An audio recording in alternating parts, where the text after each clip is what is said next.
boy, nothing like the waft of fresh bread in the early morning. Hi, I'm Matt, and welcome to this edition of Borders on Budgets.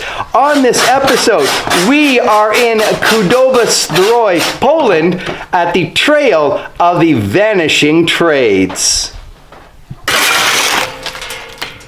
Eagle Park in Malindi, Kenya. Paint me. Intimate feel.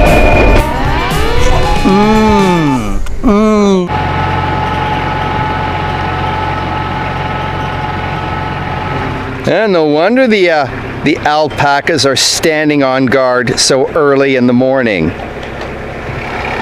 It's the arrival of the freshwater tractor.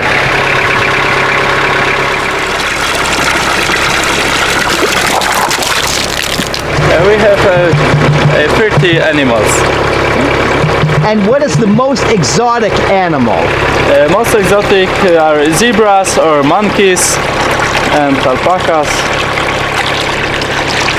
Okay, emus, you've got your fresh water for the day. Look at this impressive sheep with its 4 horns. Wow. Besides getting a nice profile of this alpaca, this provides the opportunity to see the surrounding countryside in rural Poland.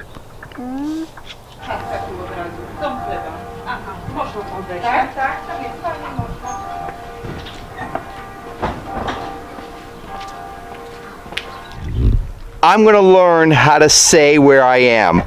We are at the Szlak Ginacych Zawodów.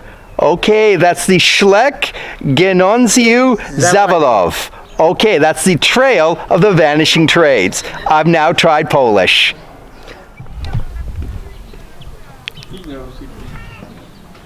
The Szlak Ginacych Zawodów, and we're going to refer to it now as the Szlak from now on, depicts farm and rural life in Poland from decades gone past. Przedstawiona makieta to wiatrak koźla.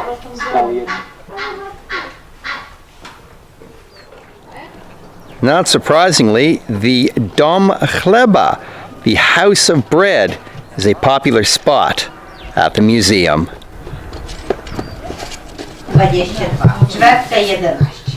Jaki on jest? Żytni? Pszenno-żytni na zakwasy. Wszystkie są z makiem? Tak.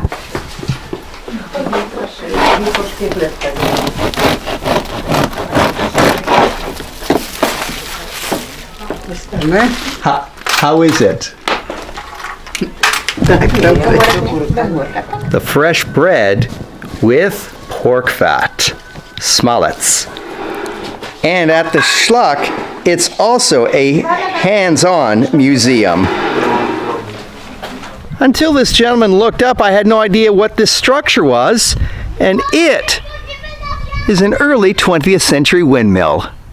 The owner of this place take this windmill from his family place, that's Sandomierz. It's about 500 kilometers from this place. And he transported the windmill. Yes.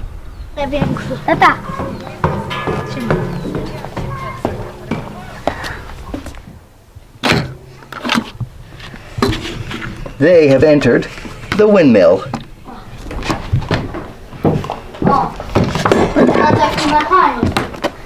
Zębatka i to się kręci. Nie, to był wał taki i jak to się obracało, to obracało tym.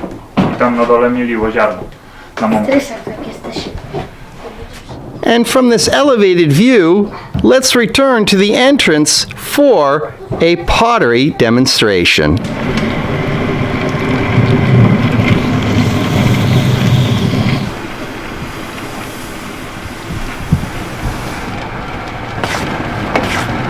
Dalej wyciągamy glinę do góry.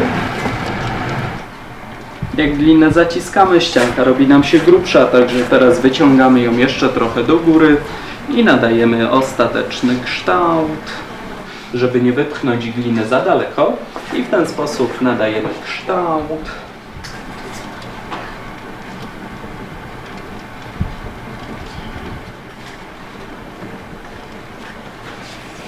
Teraz zbieramy nadmiar wody.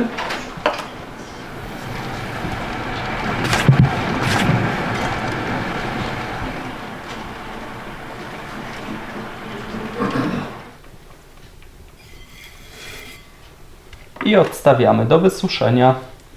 I taki wazonik będzie musiał wysychać przez około tydzień czasu, zanim zostanie wypalony. Wynosi około 1200 stopni i pod wpływem tak wysokiej temperatury ten biały proszek, to szkliwo, przetapia nam się w taką szklistą, bezbarwną powierzchnię. Proces wypalania w piecach elektrycznych trwa około 24 godzin. Well, in the absence of the farrier today, this will be our iron maker. At the Szlak, there are many large animals, and on the way to the mini zoo, through that house that's adorned with sunflowers, are traditional Polish clothes. Well, here's an animal you wouldn't expect to find in Poland. A dromedary. Oh. And there is just the one hump. Hello, zebra. Okay, you're at the fence. I'll film you. I called that guy an alpaca before, but he's a llama, and I always seem to get confused between the two animals. Nonetheless, what a fun day it has been here at the Trail of Vanishing Trades, where the entrance is 23 zloty, or about $6 American. This has been another edition of Borders on Budgets. A reminder, Borders on Budgets. Local people. Natural sounds, not a lot of money. From Kudowa Zdroj, Poland, and the Trail of Vanishing Trades, thank you very much for tuning in, and I look forward to seeing you on the next episode. Hello.